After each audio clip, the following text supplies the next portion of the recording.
धोदरा चाँदरी नगरपालिका ward number 5 निवासी अमरबहादुर सुनार विगत 5-6 महिनादेखि बेपत्ता रहनु भएको छ। मिति 2082 साल असोज 15 गते घरबाट निस्किनु भएको हो।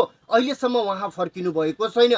परिवारका अनुसार उहाँको मानसिक सन्तुलन पूर्ण रूपमा ठिक नभएको कारण चिन्ताले परिवार दिन प्रतिदिन अत्यन्तै पीडामा बाँचिरहेको छ। घर परिवारले आफन्त चिन्चानेका सबै ठाउँमा पटक पटक खोजी गर्दा पनि अहिलेसम्म उहाँको कुनै अत्तोपत्तो लाग्न सकेको छैन।